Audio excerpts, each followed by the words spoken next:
आप देख रहे हैं YouTube channel the legal hub.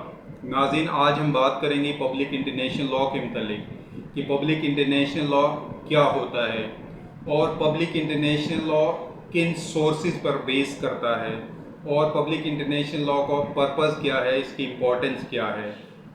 नाज़रीन, अगर हम बात करें पब्लिक इंटरनेशनल लॉ के सोर्सेज की, तो ये 5 सोर्सेज जो मटेरियल सोर्सेज हैं उन पर स्टैंड करता है, जिसमें कस्टम्स आ जाती हैं, जिसमें ट्रीटीज़ आ जाती हैं, जुडिशल डिसीजंस आ जाते हैं, इंटरनेशनल जुडिशल डिसीजंस आ जाते हैं, जनरल लॉज आ जाते हैं और इसके अलावा स्कॉलरी आर्टिकल्स आ जाते हैं। इन 5 सोर्सेज पे, मटेरियल सोर्सेज पे पब्लिक इंटरनेशनल लॉ रिलाई करता है और स्टैंड करता है।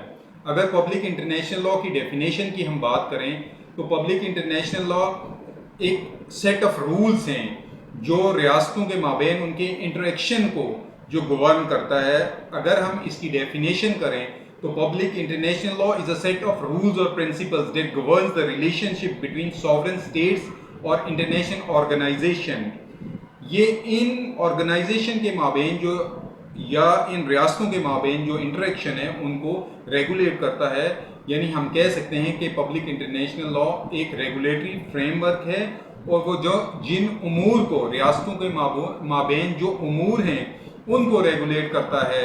वो उमूर कौन कौन से हैं, वो कौन कौन से मैटर्स हैं जिनको ये regulatory framework public international law का जो कवर करता है।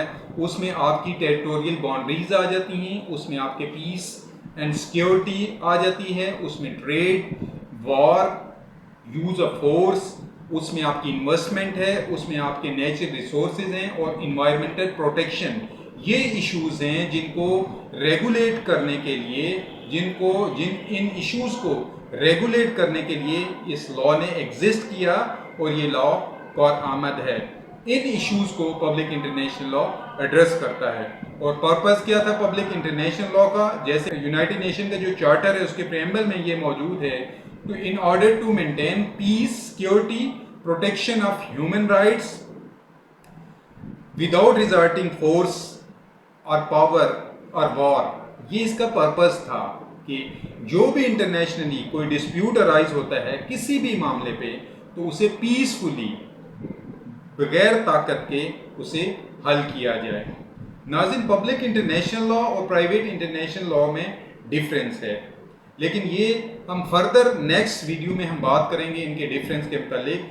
अगर हम बात करें इसकी नेचर की, तो इसकी नेचर एक तो रेगुलेटरी फ्रेमवर्क भी है, दूसरा ये नॉन हायरार्किकल भी है। वो इस तरह है नॉन हायरार्किकल कि ये डिसेंट्रलाइज है, इसकी कोई एक सेंट्रलाइज पावर नहीं है, इसकी कोई पुलिस फोर्स नहीं है, इसकी कोई वर्ल्ड पुलिस नहीं है। ये डिसेंट्रलाइज है। जिस तरह म्यूनिसिपल लॉ या लोकल लॉ में एक हायरार्की है, public, legislative, judiciary and executive, इस पब्लिक इंटरनेशनल लॉ में कोई हायरार्की नहीं है। ये डिसेंट्रलाइज है, इसकी अपनी कोई पार्लियामेंट नहीं है और अपनी कोई लेजिस्लेटिव असेंबली इसकी नहीं है। ये कस्टमरी बेस भी है और ट्रीटी बेस भी है। इस तरह कस्टम्स क्या होती हैं कि जो प्रैक्टिसेस बार बार जो रिपीट जो चीज़ हो रही हो, practices develop over a time, वो प्रैक्टिस वो कस्टम्स कहलाती हैं और ट्रीटीज होती हैं इन एग्रीमेंट बिटवीन 2 और मोर देन 2 स्टेट्स।